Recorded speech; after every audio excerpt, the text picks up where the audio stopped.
alaikum, students of class 5. How are you? I hope you're all fine. Students, today is our ninth lecture of SST. In the last lecture, we started a new chapter of geography, that was the world climate, and we learned about the definitions and the difference between climate and weather, and then the effects of climate on the lives of people living in specific areas, that what they wear, what kind of food they eat, and how they spend their time when they're free, and what kind of crops grow in different areas, with mild climates, with warm climates, with wet climates. Today we are going to learn something about the temperatures of the world, how the climatic zones of the world are defined, and what is the difference between the different climatic zones and the temperatures of different climatic zones of the world. So let us start the lecture. As you can see, and you all know, that the central line of the earth that divides the earth in two parts is our equator, and the areas near the equator, above the equator and below the equator have warm climate, and the top portion, that is the North Pole, and the lower portion, that is the South Pole, are cold regions, and the areas near these poles are also very cold. So we can say that the earth as a whole is divided into four climatic zones.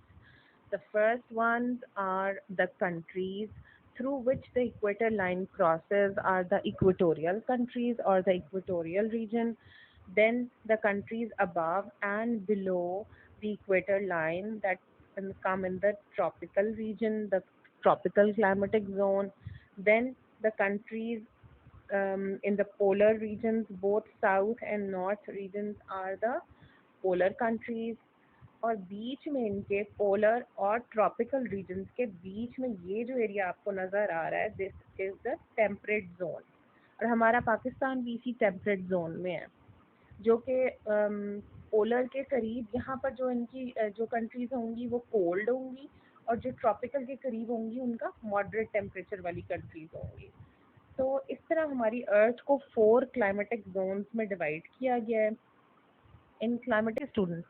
अब हम next जो चीज़ देखेंगे वो ये है कि जिस तरह एग्जैक्ट डिग्रीज और इनके हिसाब से इक्वेटर अर्थ को हमारी दो पार्ट्स में डिवाइड करता है, नदर्न हेमिस्फेयर और सदर्न हेमिस्फेयर में, इसी तरह हमारे टेम्परेट जोन और हमारे ट्रॉपिकल जोन्स और हमारे पोलर जोन्स को एग्जैक्ट कुछ जो है ना लैटिट्यूड परसेंटेजेस के साथ और कुछ लैटिट्यूड फिगर्स के साथ डिवाइड किया गया है, ताकि हमें पता चल जाए कि कहाँ कौन सा जोन है.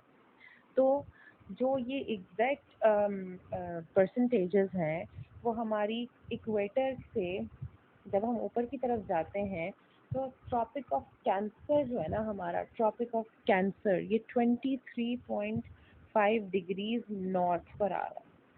फिर उसके ऊपर हमारा आर्कटिक सर्कल आ रहा है. आर्कटिक सर्कल जो है हमारा ये 66.5 डिग्रीज, ये लैटिट्यूड की आपको डिग्रीज बता रही हूँ मैं, ठीक है, नॉर्थ पे आ रहा है. इसी तरह ट्रॉपिक ऑफ कैप्रिकॉर्न एग्जैक्टली उतनी ही परसेंटेज के साथ नीचे आता है, दैट इज़ 23.5 डिग्री साउथ, और हमारा एंटार्क्टिक पोलर सर्कल जो आ रहा है ये आ रहा है 66.5 डिग्री साउथ पर. ओके, ये डिग्रीज आप अपने पेज नंबर 9 वाले मैप पे भी बहुत क्लियरली देख सकते हैं. आए अब हम इस मैप को देख लेते हैं. ये मैप आपकी बुक पे पेज नंबर 9 में दिया गया है, जिसमें बिल्कुल क्लियर बीच में एक इक्वेटर की लाइन आपको दिखाई गई है. फिर इसके ऊपर हम जाएं तो 23.5 डिग्रीज नॉर्थ पर हमें दिया है ट्रॉपिक ऑफ कैंसर. इसी तरह नीचे ट्रॉपिक ऑफ कैप्रिकॉर्न है 23.5 डिग्री साउथ. फिर उसके नीचे हम आर्कटिक सर्कल पर एंटार्क्टिक सर्कल पर आ जाते हैं 66.5 डिग्री साउथ, और इसी तरह 66.5 डिग्री नॉर्थ पर हमारा आर्कटिक सर्कल आ जाता है. इसके ऊपर हमारा नॉर्थ पोल, नीचे यहाँ से एंटार्क्टिक सर्कल से नीचे हमारा साउथ पोल आ जाता है, ठीक है।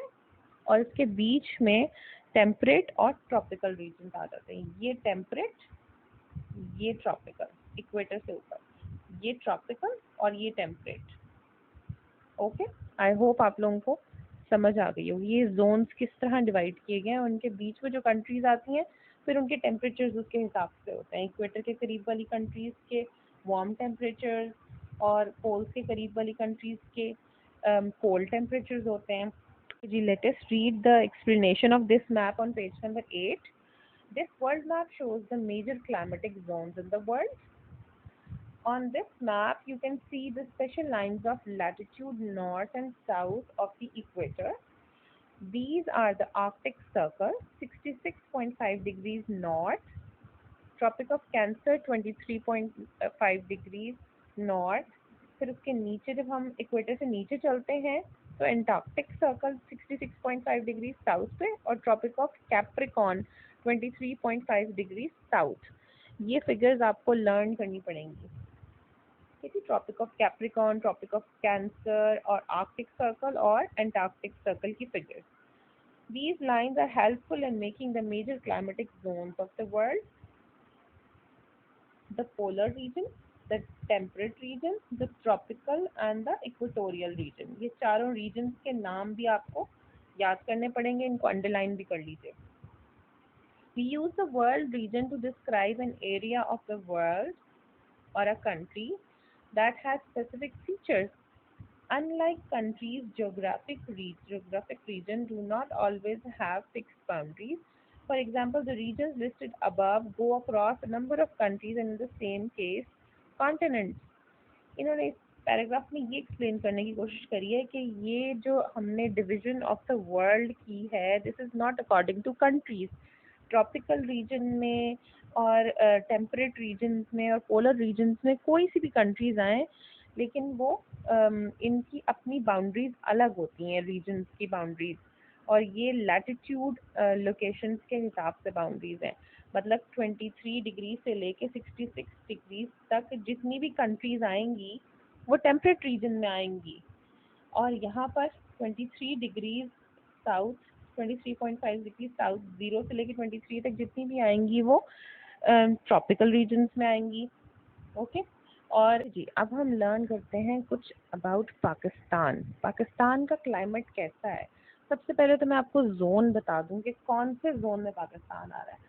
ट्रॉपिक ऑफ कैंसर के ऊपर हमारा पाकिस्तान आता है। This is the temperate zone. Temperate zone में जो कंट्रीज होती हैं उनका सबसे ज़्यादा वैरायटी ऑफ क्लाइमेट जो है ना उनके पास होता है।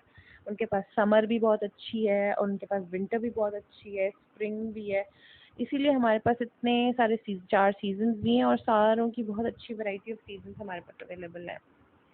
तो हमारा यहाँ पर पाकिस्तान आ रहा है जो हमारे पोलर रीजन के करीब, मतलब एंटार्क्टिक सर्कल के करीब जो हमारे एरियाज आ रहे हैं, पाकिस्तान के माउंटेनियस एरियाज आ रहे हैं हमारे, तो वो कोल्ड हैं बहुत।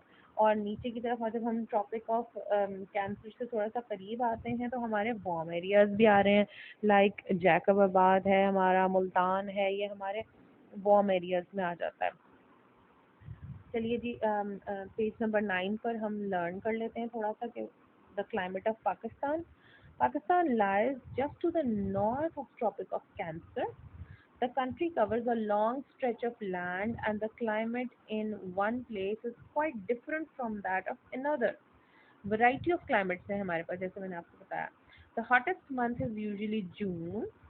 The average temperatures and the total annual rainfall in a few cities are given below. अब ये इन्होंने थोड़ा सा चार्ट दिया ताकि हम कंपेयर कर सकें हमारे पास कितनी वैरायटी है क्लाइमेट्स की हमारी डिफरेंट सिटीज़ में। जैकबाबाद में अब आप देखिए कि जनवरी और जून की फिगर्स इन्होंने दी हुई हैं और यहाँ पे हमारी एनुअल रेन दी हुई है कि कितनी होती है बारिश। तो जैकबाबाद में 15.1 डिग्रीज जनवरी में रहता है जो कि गर्म मौसम है, मतलब बिल्कुल कोल्ड नहीं है। लाइक क्वेटा में कितना ठंडा है, -2 तक चला जाता है।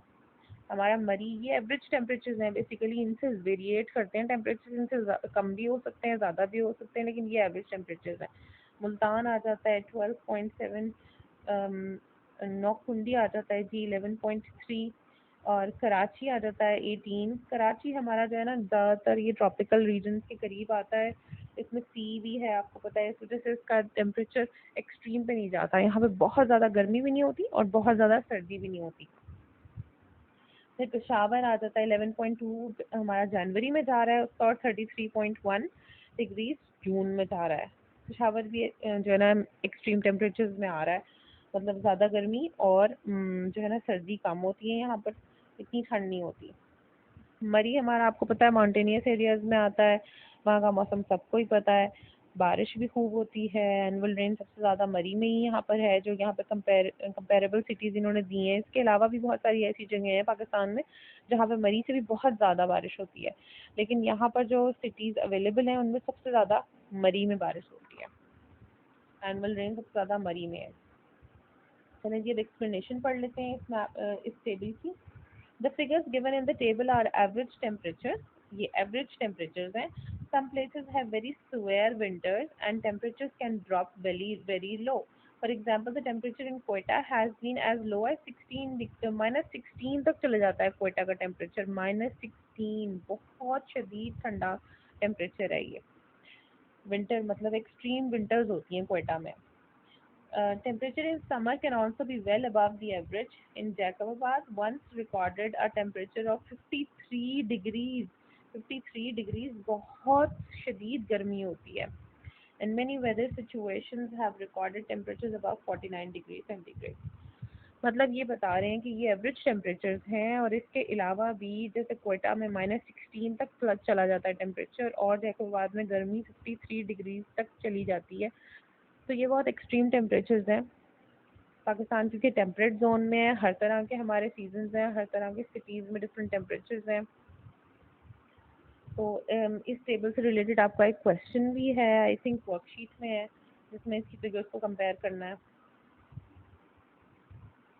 ओके जी, coming to page number 10। Page number 10 पर आपको इन्होंने दो ये दिखाई हैं पिक्चर, एक वार्म एंड वेट क्लाइमेट की और एक हॉट एंड ड्राई क्लाइमेट की। हॉट एंड ड्राई में इन्होंने डेजर्ट दिया हुआ है, और वार्म एंड वेट में इन्होंने ट्रॉपिकल की जगह बताई हुई है, कोई जहाँ पर काफ़ी पाइन ट्रीज भी आपको नज़र आ रहे हैं, ग्रीनरी भी नज़र आ रही है। To get a good picture of climate of a place, we also have to study the amount of rainfall. अब ये वो factors हैं on the basis of which the climate of an area can be determined. कौन सी चीज़ें एक इलाके के climate को के ऊपर असर डालती हैं? We also have to study the amount of rainfall, direction and frequency of wind, the amount of water vapor in the air and other factors. अब other factors कौन कौन से हैं? The climate is influenced by many things. जी ये आप लोगों ने fourth class में भी पढ़ा था, like hills or mountains can stop rain from falling in some places. कुछ एरियाज ऐसे होते हैं जो वैली की तरह, हिल्स और माउंटेन्स जिनको बॉर्डर कर रहे होते हैं, और वो जो माउंटेन्स हैं वो ब्लॉक कर देते हैं क्लाउड्स को उन एरियाज में आने के लिए, और वहाँ पर शेडोड और शेल्टर्ड एरियाज बन जाते हैं जिनमें रेनफॉल बहुत कम हो जाती है।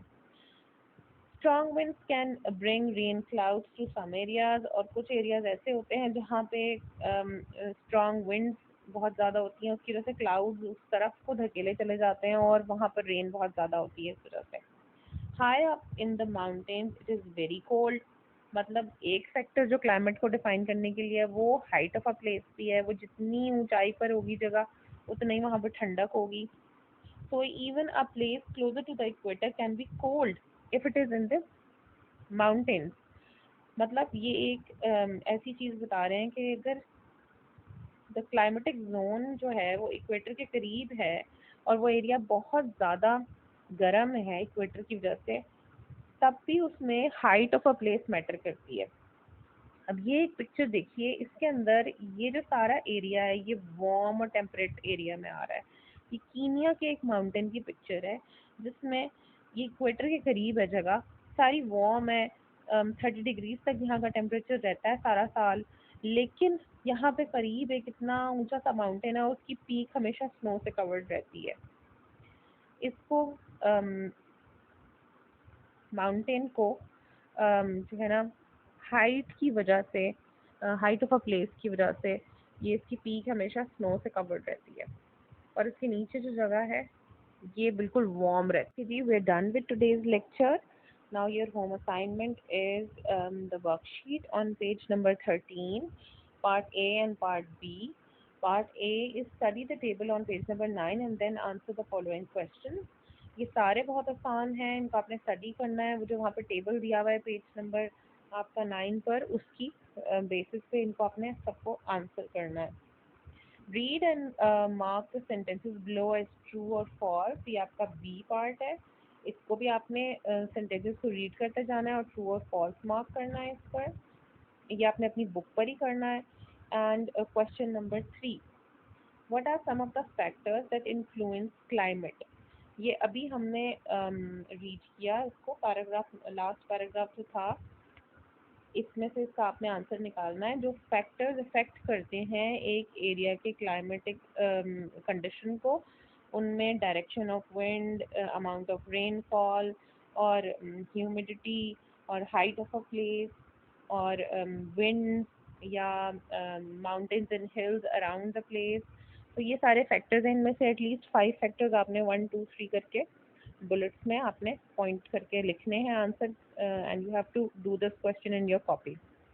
Okay, that's all for today. Allah Hafiz.